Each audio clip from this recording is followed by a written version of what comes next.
কওমি শিক্ষার্থী এবং আলেম ওলামাদের জন্য তাদের পক্ষে বাংলাদেশ ইসলামী ছাত্র শিবিরের জমকালো আয়োজন অবিস্মরণীয় হয়ে থাকবে। অসাধারণ আয়োজন। দর্শক, পুরো পরিস্থিতি শিবিরের নিয়ন্ত্রণে। 5 মে মানে শিবির, কওমিদের পক্ষ মানে শিবির, হেফাজতের পক্ষের শক্তি মানে শিবির, হেফাজতের প্রোটেক্টর মানে শিবির। আর বিএনপি হেফাজতের সাথে বেঈমানি করেছে এবং সেই রহস্য এবার বের হয়ে আসছে যে বিএনপি কেন হেফাজতের সাথে বেঈমানি করেছিল। 2013 সালের 5 মে খালেদা জিয়া নির্দেশ দিয়েছিল যে হেফাজতের পক্ষে থাকবেন, সবাই রাজপথে নামুন, কিন্তু বিএনপি ঢাকা মহানগরী নেতারা কেউ নামে নাই। ভারত নামতে দেয়নি। কারণ কি? কারণ বিএনপির ভারতপন্থীদের বোঝানো হয়েছিল, অবশ্য সেই তথ্যগুলো আমরা পেয়েছি, বিএনপির ভারতপন্থীদের বোঝানো হয়েছিল যদি আওয়ামী লীগের পতন হয় তাহলে বিএনপিও ক্ষমতা পাবে না, আওয়ামী লীগও পাবে না। আল্লামা আহমদ শফী প্রেসিডেন্ট হবেন, অমুক জুনায়েদ বাবুনগরী প্রধানমন্ত্রী হবেন, ইত্যাদি ইত্যাদি। জামাতের ক্ষমতায়ন হবে, বিএনপি কিংবা আওয়ামী লীগ কেউ থাকবে না। ভারতপন্থী ভারত এটা বিএনপির ভারতপন্থীদের বুঝিয়েছে, যার ফলে হেফাজতের সাথে বেঈমানি করেছে বিএনপি। বুঝতে পারছেন ধান্দাবাজি কত প্রকার, কি এই রহস্য বের হয়ে আসছে। এবং বিএনপি আপাদমস্তক হেফাজত বিরোধী, কওমি বিরোধী। প্রমাণ দেখেন, এত বড় একটা নৃশংস ঘটনা। এটা হ্যাঁ, বিএনপি উপর উপর বিচার উদ্যোগ নিচ্ছে, এটা ভালো, এবং তদন্তের যথেষ্ট অগ্রগতি হয়েছে, এটাও ভালো।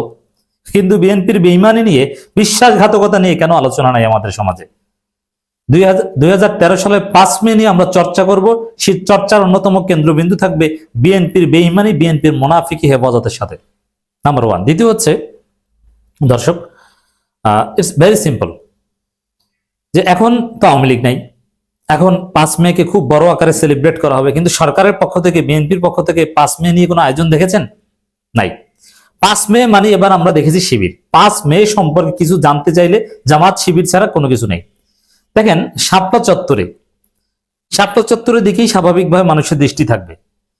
পুরো শাপলা চত্বরের শিবিরের দখলে ছিল, শিবির ঘেরাও করে রেখেছে বিভিন্ন শ্রেণী পেশার মানুষ, যাদের কওমিদের প্রতি, এই নিরীহ আলেম ওলামা এবং 5 মেয়ের প্রতি একটা আবেগ রয়েছে, তারা শিবিরের প্রোগ্রামে যে জড়ো হয়েছে। শিবির ওখানে মানববন্ধন করেছে, আরো নানান ধরনের কর্মসূচি করেছে। ডাকসু নেতারা, শিবিরের কেন্দ্রীয় নেতারা, সেই 2013 সালে যিনি শিবিরের কেন্দ্রীয় সভাপতি ছিলেন, সেক্রেটারি ছিলেন, এরা সবাই এখানে এসেছে। কিন্তু বিএনপির কাউকে দেখেছেন? না। এমনকি হেফাজত, বর্তমান হেফাজত তো বিএনপির দালাল, তাদেরকে কাউকে দেখেছেন মতিঝিল শাপলা চত্বরে? আপনি চিন্তা করেন, এত বড় একটা ঘটনা হলো, মতিঝিল শাপলা চত্বরে হেফাজতের শীর্ষ নেতৃত্বে হেফাজতের আমির গিয়েছে না। অথচ এটা নিয়ে তোলপাড় তৈরি করা উচিত এবং সারা পৃথিবীকে জানিয়ে দেওয়া উচিত ছিল যে এই দেখেন, আওয়ামী লীগ এভাবে গণহত্যা করেছিল। আমাদের সন্তানদেরকে, আমাদের নতুন প্রজন্মকে এটা শেখানো উচিত ছিল, কিন্তু সেটা হয়নি, সেটা করেনি, সরকারও করেনি, হেফাজতও করেনি, এবং বিএনপি ভুক্ত কোনো কওমি দলও করেনি।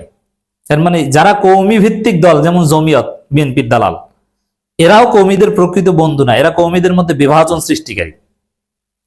এরা হেফাজতকে দালাল ট্যাগ দানকারী, হেফাজতে জামাত এরকম ট্যাগ দানকারী। অথচ জামাত যাদের পক্ষে দাঁড়িয়েছে তারা একদম নিরীহ কওমি আলেম ওলামারা, তারা রাজনীতি বোঝে না, তারা বোঝে শুধু এলেম চর্চা, দাওয়াত। দর্শক, শুধু এইটা বিএনপি কি করেছে আপনি অবাক হবেন শুনলে। আল্লামা আহমদ শফীর সেই চিঠি, আরো কিছু প্রদর্শনী, জাতীয় জাদুঘরে প্রদর্শনীতে নিষেধাজ্ঞা দান করেছে বিএনপি সরকার।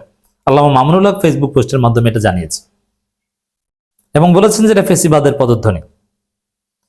এর মানে এই 5 মে কে বিএনপিও ভুলিয়ে দিতে চায়। বিএনপিও 5 মে ধারণ করে না, উপর বলে, কিন্তু এটা তারা ধারণ করে না। কারণ বিএনপির বেঈমানি 5 মের সাথে ওতপ্রোতভাবে জড়িত।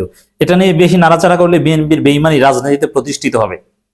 এই কারণে বিএনপি 5 মের বিরুদ্ধে নেমেছে। আর শিবির যা করেছে ইতিহাসের পাতায় অবিস্মরণীয় হয়ে থাকবে। দর্শক, 2013 সালের 5 মে মতিঝিল শাপলা চত্বরে ফ্যাসিস্ট আওয়ামী লীগ সরকার কর্তৃক সংগঠিত নৃশংস গণহত্যার বিচারের দাবিতে মানববন্ধন কর্মসূচি পালন করেছে বাংলাদেশ ইসলামী ছাত্র শিবির ঢাকা মহানগর দক্ষিণ। বিপুল সংখ্যক জামাত, শিবির, সাধারণ মানুষ শিবির এই প্রোগ্রামে অংশগ্রহণ করেছে এবং তারা এখানে তাদের একটা আবেগ এক্সপ্রেস করেছে। শাপলা চত্বরের চারপাশে মানুষ ঘুরেছে এবং দর্শক সাধারণ মানুষ পথচারীরা চেয়েছে, দেখেছে যে শাপলা চত্বর তো শিবির। সেই 2013 সালেও যেরকম শিবির হেফাজতের জন্য ঢাল হয়েছিল, জামাত হেফাজতের জন্য ঢাল হয়েছিল, শিবির জামাত রক্ত দিয়েছিল। আমি নিজে ছিলাম 2013 সালের 5 মে শাপলা চত্বরে। শুধু 5 মে না, আমরা 3 মে রাত থেকেই ছিলাম, 4 মে পুরো দিন ছিলাম। কাকরাইল, বিজয়নগর, শাপলা চত্বর পুরো এরিয়া আমরা চষে বেরিয়েছি। দর্শক, মঙ্গলবার 5 মে 2026 বিকেল 3:30 মহানগর দক্ষিণের সভাপতি হাফেজ দেলোয়ার হোসেনের সভাপতিত্বে রাজধানীর মতিঝিল শাপলা চত্বরে এই কর্মসূচি অনুষ্ঠিত হয়। এর মানে শাপলা চত্বর 5 মে মানে শিবির। মহানগর দক্ষিণ সেক্রেটারি হাফেজ আনোয়ার হোসেনের কোরআন তেলাওয়াতের মধ্য দিয়ে মানববন্ধন শুরু হয়। এতে প্রধান অতিথি হিসেবে উপস্থিত ছাত্র শিবির কেন্দ্রীয় সভাপতি নুরুল ইসলাম সাদ্দাম। এর মানে শিবিরের একদম টপ প্রায়োরিটি সংগঠন কেন্দ্রীয় সভাপতি নিজে ছিলেন। কর্মসূচিতে বিশেষ অতিথি হিসেবে উপস্থিত ছিলেন ছাত্র শিবিরের সাবেক সেক্রেটারি জেনারেল ও বাংলাদেশ জামায়াত ইসলামীর সহকারী সেক্রেটারি জেনারেল মাওলানা আব্দুল হালিম, সাবেক কেন্দ্রীয় সভাপতি দেলোয়ার হোসেন। 2013 সালে দেলোয়ার হোসেন শিবিরের সভাপতি ছিলেন। সাবেক কেন্দ্রীয় সভাপতি আব্দুল জব্বার তখন সেক্রেটারি ছিলেন। এর পরের বার সভাপতি হয়েছেন বাংলাদেশ খেলাফত আন্দোলনের মহাসচিব মুফতি ফখরুল ইসলাম। এছাড়া আরো উপস্থিত ছিলেন কেন্দ্রীয় প্রকাশনা সম্পাদক আমিরুল ইসলাম এবং ঢাকা মহানগর পূর্বের সভাপতি ডাকসুর পরিবহন সম্পাদক আসিফ আব্দুল্লাহ, মহানগর দক্ষিণের সেক্রেটারির সদস্য, বিভিন্ন পর্যায়ের সহস্রাধিক নেতাকর্মী নিয়ে শিবির এই জমকালো আয়োজন করেছে। ইতিহাসের পাঠ হয়ে থাকবে শিবির শাপলা চত্বর হেফাজতের উপর সেই নৃশংসতাকে ইতিহাসের অংশ বানাচ্ছে। শিবির প্রত্যেকটা জেলা শাখায় দোয়া মাহফিলের আয়োজন করেছে, আলোচনা সভার আয়োজন করেছে। সাতক্ষীরা শহর শাখার আলোচনা সভার খবর আমাদের কাছে এসেছে এবং শিবির এটা নিয়ে অনেকগুলো ফটোকার্ড তৈরি করেছে। ইতিহাসের প্রত্যেকটা বাঁক এই জাতিকে জানাচ্ছে এবং ডকুমেন্টারি রিলিজ করেছে। 5 মে 2013 শাপলা চত্বরে সেই ভয়াল রাতের ঘটনা প্রবাহ নিয়ে নির্মাণ করা হয়েছে শর্ট ডকুমেন্টারি।